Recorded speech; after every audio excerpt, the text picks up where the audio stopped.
नमस्कार, news track के Y factor में आपका स्वागत है। मैं हूं योगेश मिश्र। वीर सावरकर सबसे ज़्यादा विवादित स्वतंत्रता सेनानियों में से एक हैं। उन्हें लेकर के दो तरह की धारणाएं चलती हैं।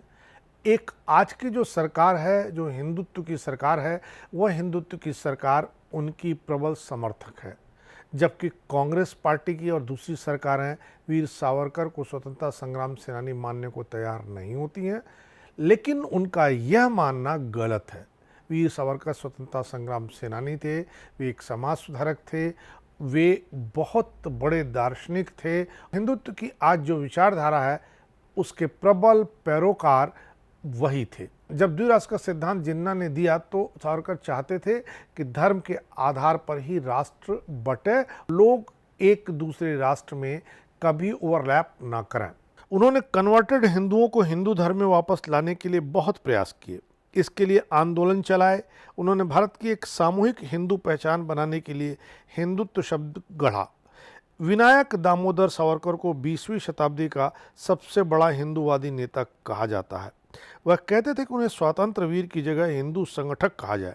उन्होंने जीवन भर हिंदी हिंदुस्तान के लिए कार्य किया। वह अखिल भारतीय हिंदू महासभा के 6 बार राष्ट्रीय अध्यक्ष चुने गए। ब्रिटिश शासन के दौरान सावरकर 1909 में मार्लो मिंटो सुधार के खिलाफ सशस्त्र विरोध की साजिश रचने के आरोप में गिरफ्तार हुए थे। 1911 में उन्हें 2 बार काला पानी यानी आजीवन कारावास की सजा हुई थी। यह कारावास की सजा कुल मिलाकर 50 साल बैठती है। सावरकर को इस वजह से स्वतंत्रता सेनानी की कोटि से बाहर रखा जाता है कि उन्होंने अंग्रेजी सरकार से रिहाई के लिए माफ़ी मांगी थी, लेकिन उनके समर्थकों का कहना है कि यह माफ़ी उन्होंने अपने साथी राजनीतिक कैदियों के लिए मांगी थी। 1924 में अंडमान जेल से उन्हें इस शर्त के साथ रिहा किया गया कि वे अगले 5 साल तक राजनीतिक रूप से सक्रिय नहीं रहेंगे। सावरकर एक लेखक भी थे। उनके द्वारा लिखी बहुत सी किताबों पर अंग्रेजों ने पाबंदियां लगा दी थी। इसमें war of the independence of 1857 भी शामिल थी, लेकिन तमाम कोशिशों के बाद भी अंग्रेजी से नीदरलैंड में प्रकाशित होने से रोक नहीं सके। उन्होंने 38 किताबें लिखी,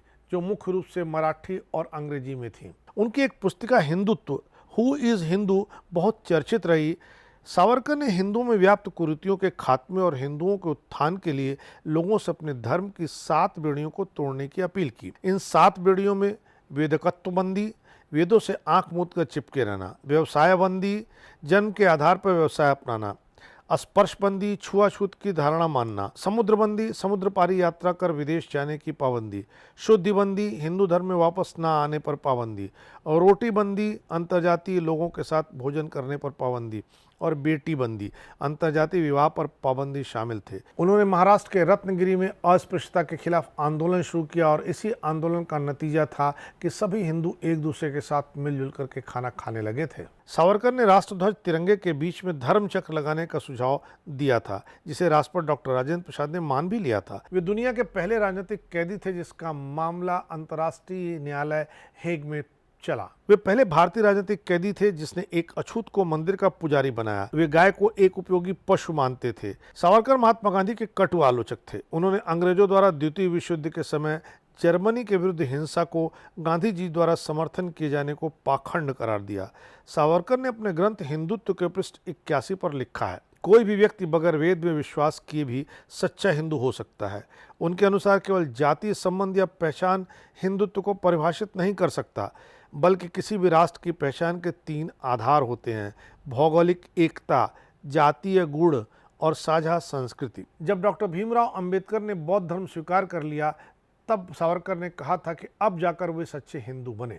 अपने जीवन के अंतिम समय में सावरकर ने समाधि लेने का ऐलान कर 1 फरवरी 1966 से खान पान छोड़ दिया। 26 फरवरी को उनका निधन हो गया। उनका कहना था कि उनके जीवन का उद्देश्य पूरा हो गया है। 1970 में इंदिरा गांधी ने सावरकर के नाम पर डाक टिकट जारी किया था और उन्हें भारत का सच्चा सपूत बताया था। जो लोग सावरकर को लेकर के प्रलाप करते हैं, तमाम तरह के सवाल खड़े करते हैं, उन्हें यह जानना चाहिए कि स्वतंत्रता आंदोलन अलग अलग लोग अलग अलग तरीके से लड़ रहे थे। एक तरीका सावरकर का भी था, इसलिए सावरकर स्वतंत्रता संग्राम सेनानी हैं, रहेंगे। इस बार इतना ही। अगली बार फिर मिलेंगे किसी नए सवाल पर नए ढंग से बात करने के लिए। तब तक के लिए नमस्कार।